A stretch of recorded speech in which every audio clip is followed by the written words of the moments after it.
Guten Tag, everyone! But not to the evil entity that keeps stealing my campers! Thy kingdom stinks, you hear? I saw you. Yeah, I'm talking to you, you weird little devil demon thing. I saw you grab little Nora Vanderkert by the face and suck out her life force or something. Honestly, it was very odd and confusing, whatever happened there. I'm here to say, that is enough. You're not getting any more of my campers. Meet me in the mess hall at 0900 hours and get ready to rumble, you little freak. You may have possessed Nurse Rossini, and you may have hypnotized Officer Bertillon to do your bidding, but you won't get through to old Susan Check. No siree! So ask yourself this. Is this how you want to live your life? Is this seriously what you want? Because you and me, pal, we're in a taxi cab to hell, and the doors are locked, baby.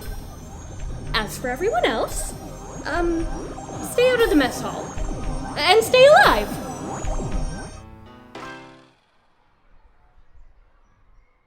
Hey dudes, it's another episode of Bunk 237 horror movie podcast, the super humid summer camp that we invented so we could sweat in our shorts and our tank tops and talk about horror movies. I am a co-host of this place. My name is Tuyette Nguyen. Tuyette, is it hot where you are? Oh, it's so hot.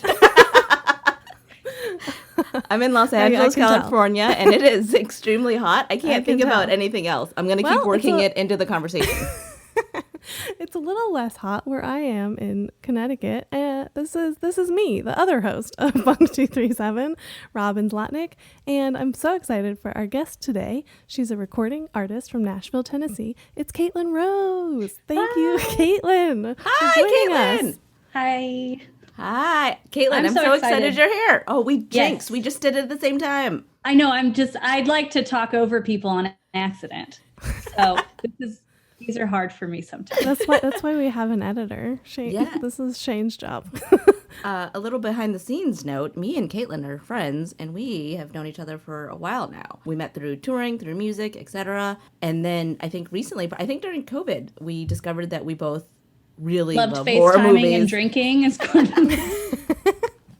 Yes, we both exactly. love drinking on FaceTime and horror movies. Yeah, so it's a good mix. Honestly. Yes, yeah, those two things go very well together. Yeah, a really natural sort of rapport that came about. Well, love it. And Caitlin, you actually suggested this movie that we watched for today's episode. Very excited about it. Tuyette, do you want to introduce it? I do. I really, really do. Because you guys, we are freaking out about 2018's Luzs, a German supernatural mindbender that vaguely tells a story about a cab driver, a mysterious incident, a police interrogation, and an ancient demon looking for love, I think.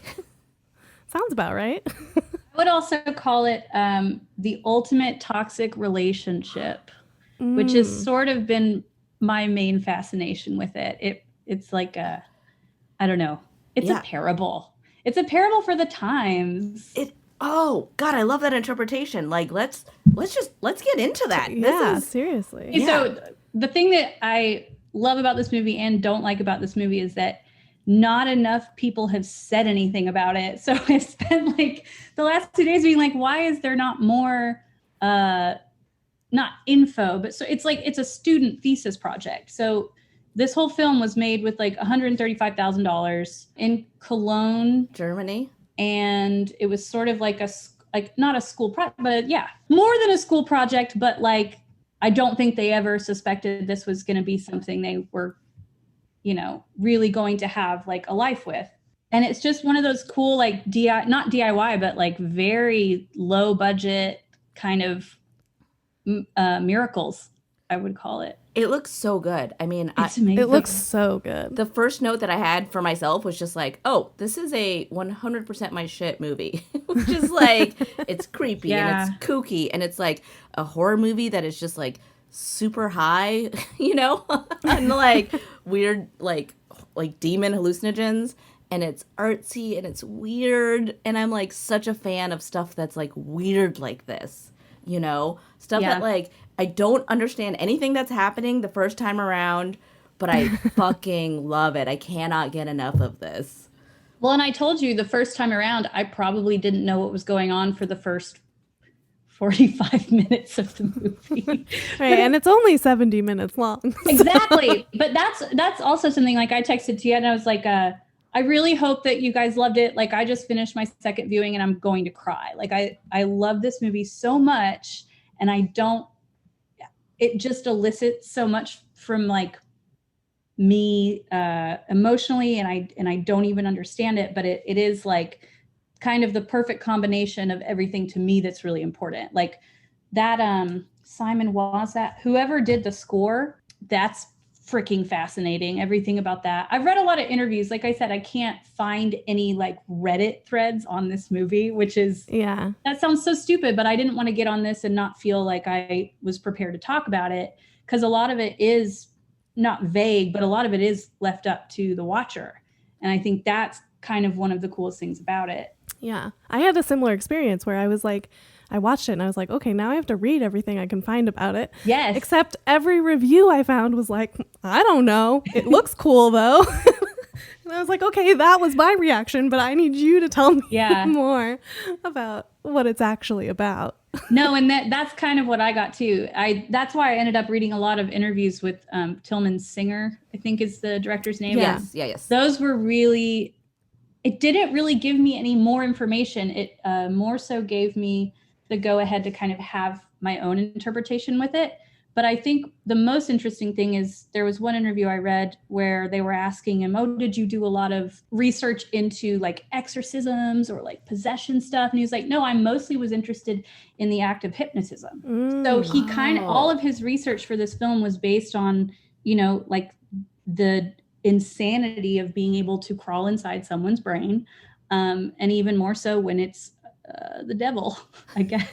Right. Yeah, and that's what I got from my second watch, is sort of realizing the second time around, because the first time I didn't know what the fuck was going on, but the second time I realized that he's hypnotizing her in the cab, so it's already happening, and then the way it plays out, you kind of just see it a little clearer, I guess. Which back into toxic relationships, that makes even more sense. I love that we all watched the movie and then immediately had to do research afterwards. Yes. Yes. I read a really great review on the AV Club written by Katie Reif, and I wanted to shout her out because I don't know her, but just that. Because it like was the first thing that I read that like gave a little bit of a synopsis where I was like, in a way where I was like, oh, that is, okay, now I understand what's going on. And then going into my second viewing of it, I definitely had a better idea and can kind of see, less of trying to figure out the story, but just really listening to the sound design, like watching these scenes play out, like really getting into the details of the film. But it is, one of these few films where immediately afterwards, I'm like, I need to know more. Maybe that's because it's 70 minutes long, too. Right.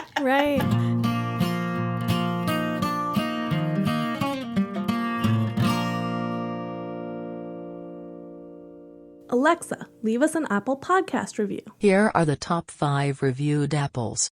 Granny Smith, Fiji, Red, the other red one, and finally Pie. It's not working. Oh man, I guess our fans will just have to do it. Hey you, you.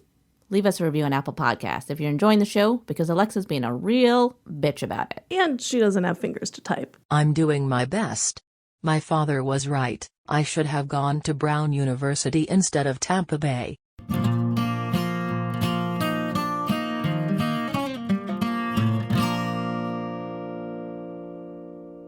See, well, I actually had a badge for this called the Best Runtime badge because I think every movie should be 70 minutes long. Honestly, I thought like it was perfect.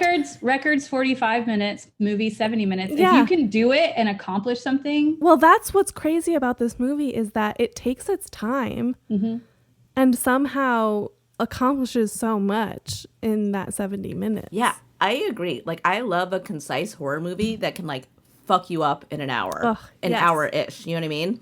Like, incredible, beautiful. And what's funny, because it feels long, because there's so many long scenes that are just, like, slow tracking, slow panning.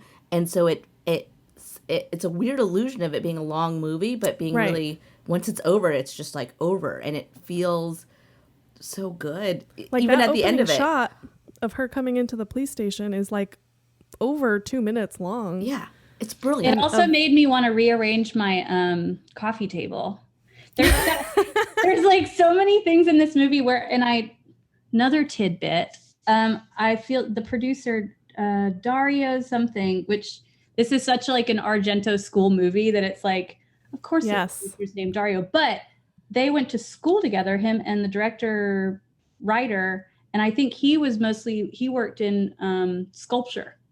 So that was something that was like, oh my God, there's so many moments in this film where you feel like bodies are props. Like it's exactly. Yeah. So many frozen moments, and it just gives you this calm that So yeah, I had a question for everyone, and this was obviously watching this, it's obviously such a pastiche, homage to so many things. What references, ideas did you all see and pick up on, like, while you were watching it? I mean, like, I never really dug into any Argento stuff until like the last 2 years. So I'm a newbie to really knowing anything about horror other than just what I liked before. And I have trouble with those movies on occasion, but that's sort of what I pulled out the most. But it is like that kind of intellectual sleaze, if that makes sense. Yes. Yeah, it's like totally. weird Eurotrash stuff, like even down to that bar, like that place fucking exists because at some point I've been on tour in like Germany or like Belgium, and I've been in that weird fucking bar where no one's talking to each other. There's like two people in there. There's like awful lighting, like halogens like beaming down, and I know it exists.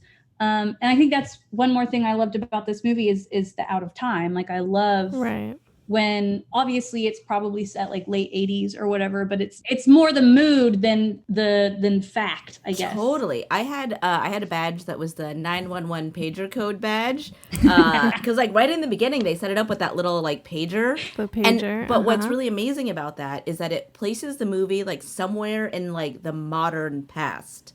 You know what I mean? It's like not that far off, but it's definitely not like of this exact time.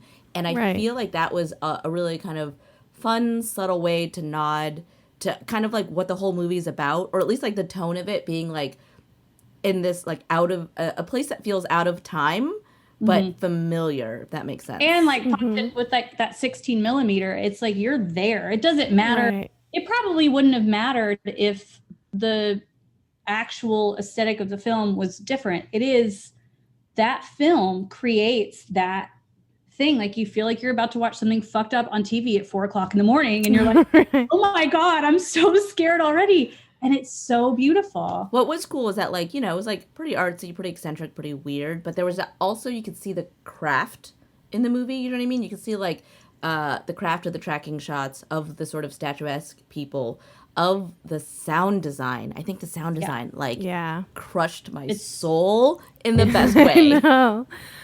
Once you figure out what's happening with the taxi, the imaginary taxi, see, it was like that whole sequence, it did sort of feel like an exercise in a film class, you know, from a film class or whatever, but like so, and then I hate this word, and we've talked about how I hate this word, but so elevated. I hate that word too, but I think this is like a great time to use it. There are worse ways to use that word. Yes, that absolutely. feels right. I was thinking like if this had been put out by like A24, how different this release would have been, and how much more shit we could get. Yeah, I agree. Like, I want the soundtrack on vinyl. I want like a fucking keychain. I want a t-shirt. I want it all. Yeah. That hat, the chili hat. I want the hat.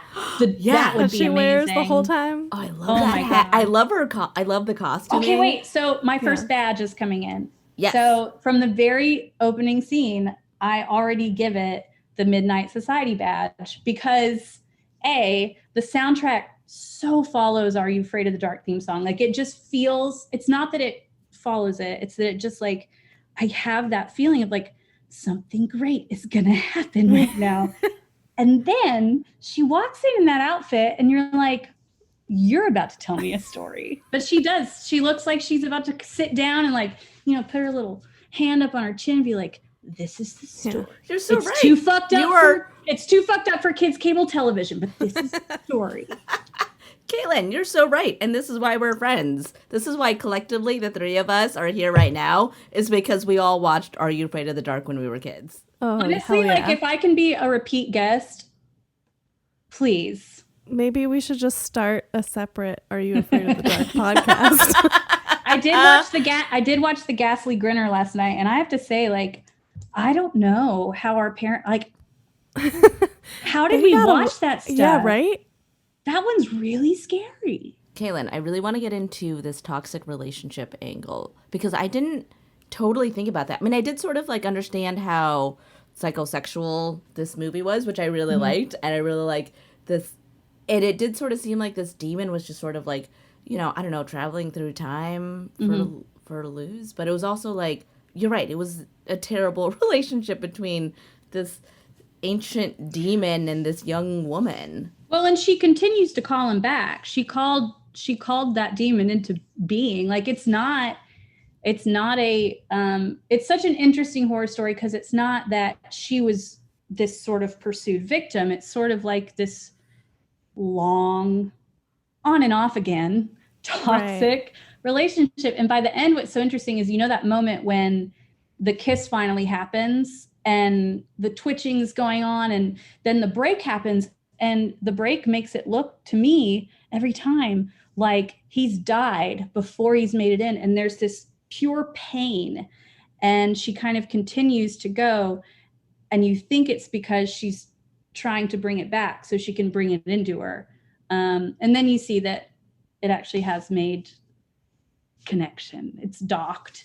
And, you know, the movie plays out with that in your head. But I don't know. There's especially kind of like the elements where it kind of comes up in moments of trauma, like when she's in the cab and she's experiencing this like anxiety because this person is personally attacking her.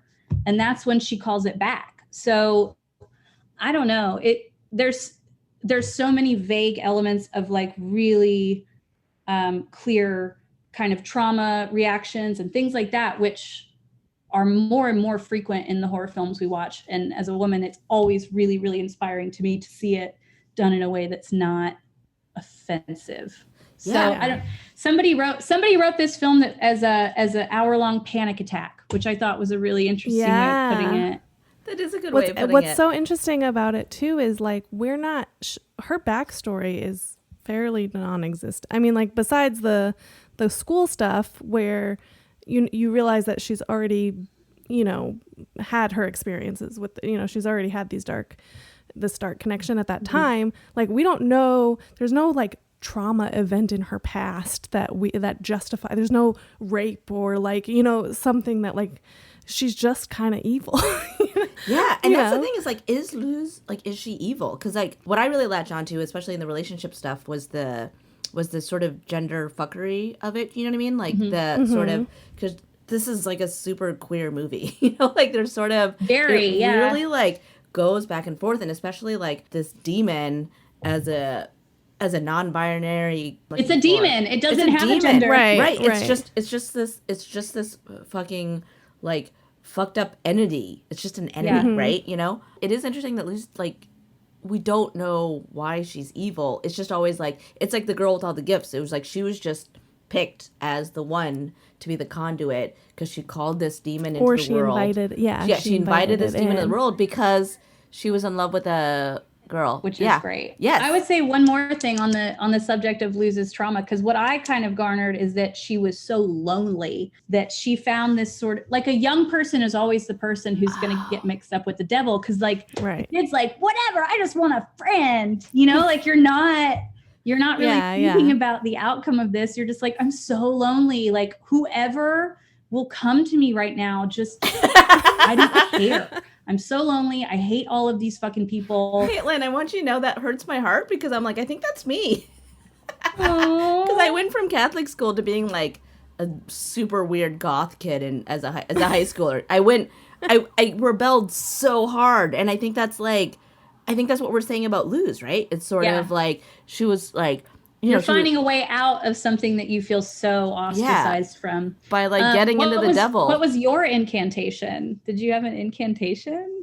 Was it Our Father who art? I loved that. Me I loved too. it so much. Every time they repeated it, it cracked me up. It's so simple. There's so many things that are so simple in this film that you're like, oh my God, it just feels like it was probably not really easy to write, but sort of like so many things about it. I was just like, of course, like these are like plot points and plot movements that just, they tick all the boxes that you really want out of horror. I have a very weird comparison to make. Yes.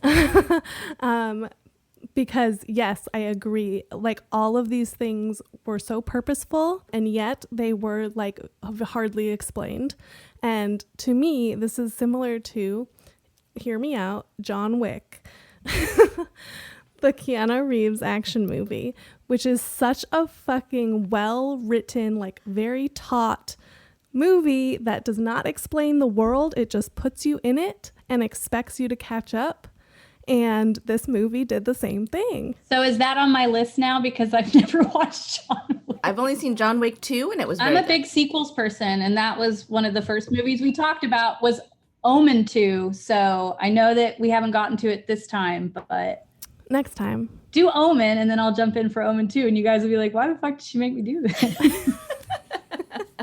I was so in love with this movie because the sort of like demonic possession stuff and the sort of Catholic girl stuff, I was just like, oh my God, that's my life. I mean, that's my shit. That's my shit. Yeah, I shouldn't say that's my life because I've never been like possessed. That's possession horror. Yeah. So you say. So good. Yeah. Right. But Robin, you also love possession horror, don't you? I do. I was wondering. Really Ooh, okay. So would you say that this is a reverse exorcism film? Like you're not seeing the outcome of a possession. You're seeing like someone being prepped for it, which I feel like we don't get very often. We always end up like in the bedroom and like the pea soup and I want to fuck your mother and stuff like that. But you never get like this story behind it. It's like backstory to possession film, which I don't know. That is such a good observation. And I did not think about That's what that I'm at obsessed all. with. I think too with this movie is that the person who is possessed is not just like an unsuspecting victim. Yeah. Just no, not. she fucking knows what she did. Yeah. And that adds like this super crazy layer of like just depth and makes it so different.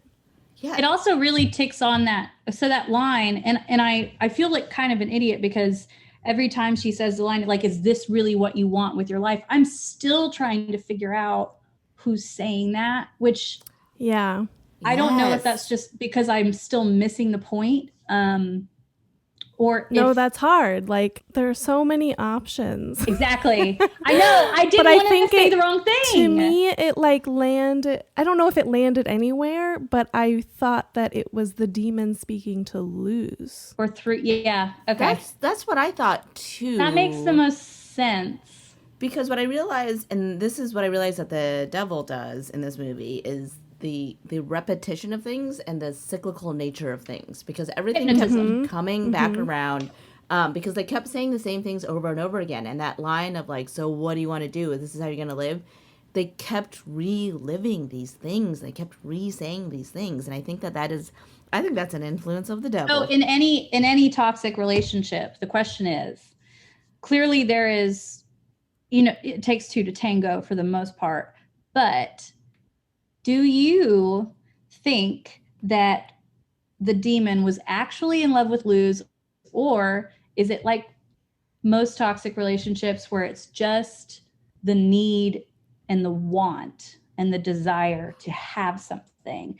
And is that the same side is Luz on the same side of that? Like that's kind of my brain's always like trying to figure out like what is the relationship dynamic of these not people, like they're because he's not a person or she's not a person. It's like the demon felt like Luz was a toy almost and could manipulate her and have fun with her.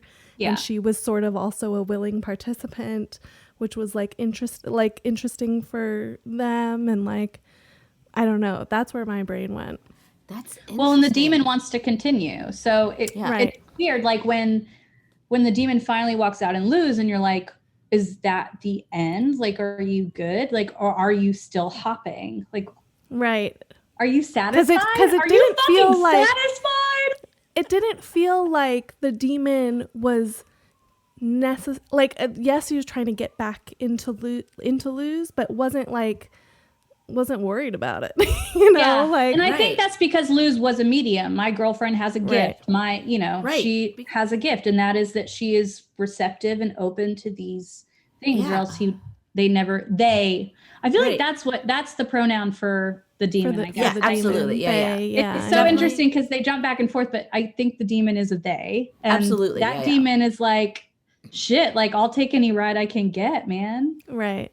Maybe I'm just a romantic, but I did think that the demon had like a thing for Luz, like in a very real, weird, pure way. You know what I mean? Like, interesting. Yeah. Because I think that like Luz had more power. I think that like her being sort of a conduit to sort of bring this demon into other people, and the fact that like this sort of entity had been sort of like floating around in the world looking for her, and then when it finally found her again, it sort of created like, this is Limbo. This movie exists in a limbo where time and like linear time like does not exist, and they're going in these weird circles of this like other, like another dimension. Do you know what I mean? And as unrealistic as this movie is, I do want to shout out the most grounded character in the movie. I have a badge. Is it the interpreter? Translate this badge for the Yes. interpreter. Y'all. What a guy. Don't you just feel bad? My favorite note that I took is that I read about their casting of that guy, and they were like, or Tilman was basically saying, oh my God, he was so good, I almost felt bad that we cast him in this sort of secondary role. But that role is so important. So important. Because he's us. He is us. But he also said something about, there is a German word for being tired of life. The Germans have a word for everything. Yeah, they really understand life. Do you know what I mean? They really understand like living and the feelings of living. Yes. So they basically cast him because of he had this Lebensmüde, which is tired of life, which I really wish we had a word for that. I love it. But we have 3 and they work fine. Yeah. I say I'm tired of life all the time. I was thinking about that earlier. I'm like, wow, I'm really tired of life. But he's perfect. He's Lebensmüde. He's so good. He's perfect. He's funny. Like, he is funny. It's like a weird, like, comic relief thing going on. Oh, God, I love it. I wanted to give him a badge, which is the tough day at work badge, because, like, he's just really I think it's also last day at work badge. Yeah, oh, yeah, right? And he's just, like, probably, trying to do his job, and then somehow got caught up in all this, like, demon possession, weird, multiple love, like, triangles overlapping each other. And he is clearly a God-fearing man. Yes. So the fact that he won't even repeat what Luz is saying is amazing. See, he's like, I can't. Right. He's the smart character. He's the one who's watched a fucking possession movie. He's like, I've enough horror movies to know what's happening. Yeah. I'm not repeating this. He's also the one at the end screaming to shoot her. And it's like, last day at work, because like, where do you go from? He's hiding in this little booth. Where does he go? Does he go right home? back into sound design. That is one of the most classic endings I've ever seen, because it is so good, penetrating, because it's almost, like any movie where there's like ghosts on like a tape reel or like anything like that, just the audio of that, like, and you don't know why it's there. It's just so much. Yeah. And I also loved the role of the interpreter, and I loved how much they used the audio of overlaying all the different languages and sort of like, like, because that created this whole other, that took me out of my brain in this way. That was like wild. When she would say something and then he would interpret it. I did have a badge for the sort of different languages that were going on, which was, I will say it's an aspirational badge, which is the 2 years of foreign language badge to me from this movie, for making me feel really bad that I don't know more languages. Like, I feel really bad that I don't know Spanish, and I always wanted to learn Spanish, but like, I really wish I knew more languages. And it's like, it's a very European thing. I have a friend who is Italian. He lives in Berlin. He speaks Italian. He speaks Spanish. He speaks like German just well enough to live in Berlin, you know what I mean? And English. And it like hanging out with him makes me feel bad about myself. It's like we're culturally disappointing people. Oh yeah. Americans in general, we're disappointing. But we also didn't have Euro passes growing up, so Yeah, that's Right. fair. but neither does like England now. So Yeah. we on like the same level. Yeah, right. With the Brits. One of my favorite exchanges of dialogue, and I the badge I had for that was like, oh, so you're saying you're old badge? Some of the dialogue is like pretty funny and weird. The incantation's pretty funny. Is there a chorus? Savage. For a songwriter, especially, like that is something I have asked people I know. I felt like such a bitch watching that girl say that. I've never felt worse in my Especially life. because Luz is trying to like, I think sing like kind of a romantic, sweet song. Yeah. Right. And to be Is there a chorus? my favorite exchange of dialogue, it's the second appearance of the demon when they're in the police interrogation banquet hall, and he possesses the lady cop, and then he starts speaking Spanish, and then she says to him, "Since when did you speak Spanish?" And he replies, "Since it was invented," which is so fucking shit. smart. I missed that one this time. Because the way that just immediately says, like, oh, this is an ancient entity that has been Yeah, here forever and has always existed. They fucking know everything. They know Like, you everything. Right. Imagine a demon on fucking Jeopardy. Like you're not gonna win.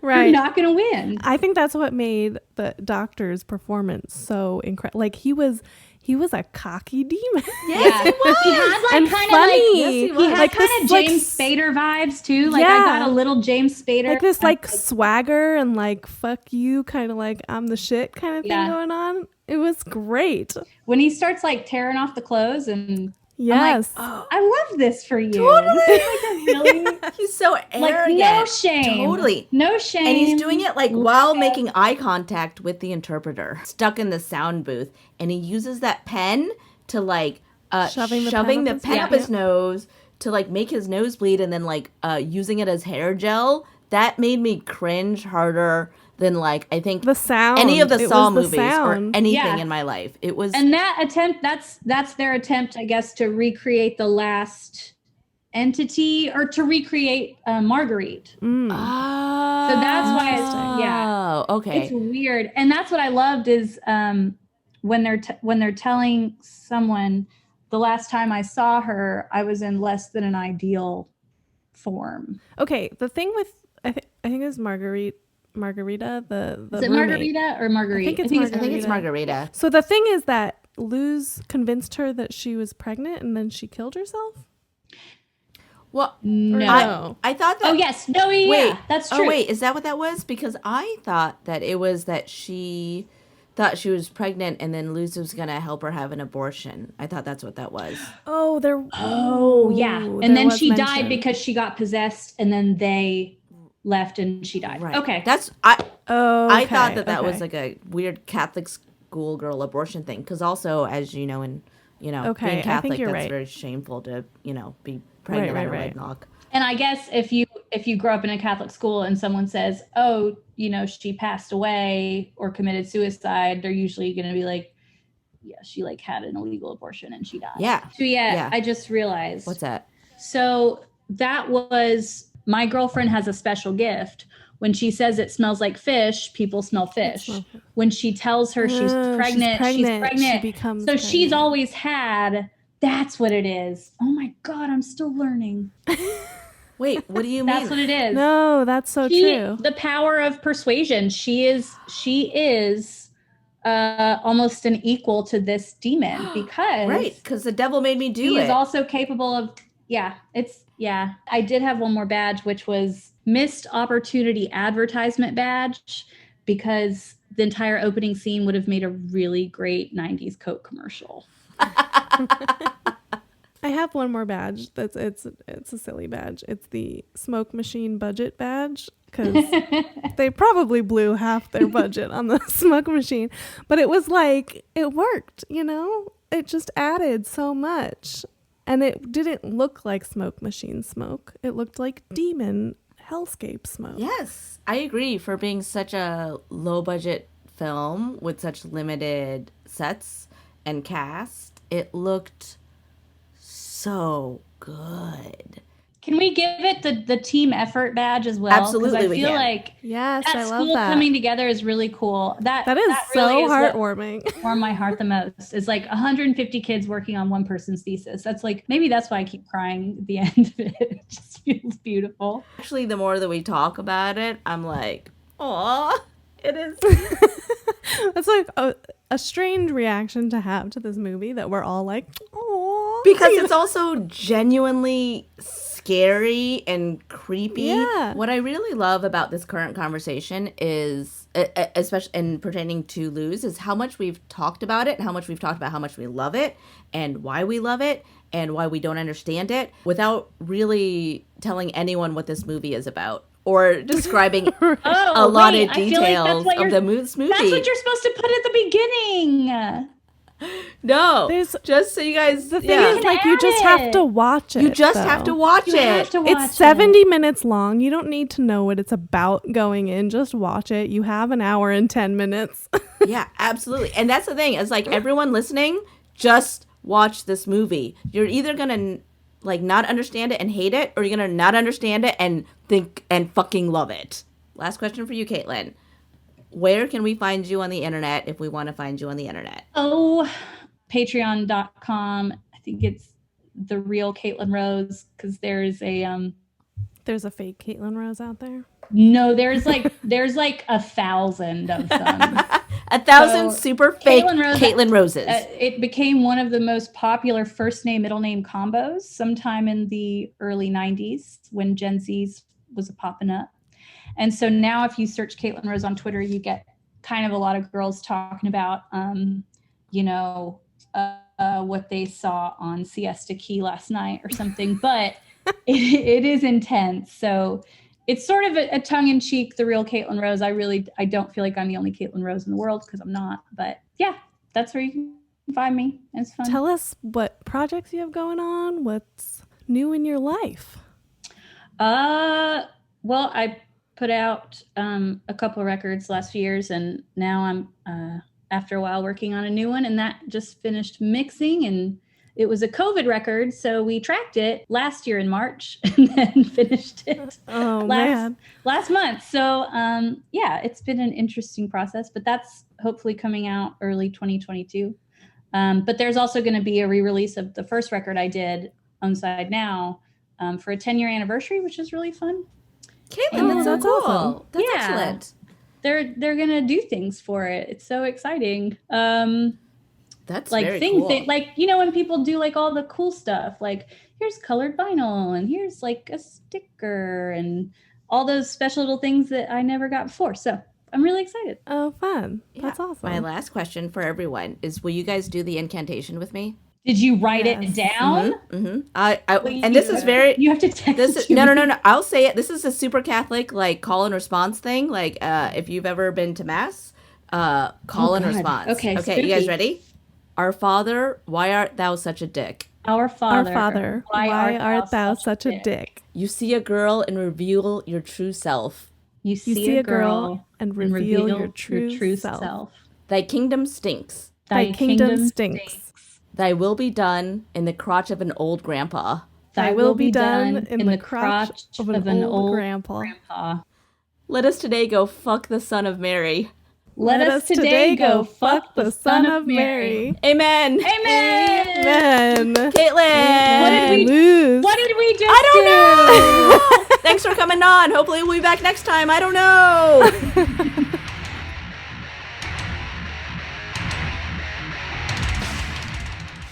Bunk 237, a horror movie podcast, stars Tietwin and Robin Zlotnick as the final girls of Bunk 237, and introducing Alex Skoke as camp director Susan Check. The show is produced by me, Shane Segretti. Our theme song is written and performed by Dan Zlotnick, and our outro music is written and performed by Axe Slasher. You can rate and review us on Apple Podcasts, and it may be featured on an upcoming episode. Have a badge of your own for this movie? Follow us on Instagram at Bunk237pod and Twitter at Bunk237, and let us know. If you haven't already, please subscribe to us on Apple Podcasts, Spotify, or wherever podcasts are downloaded.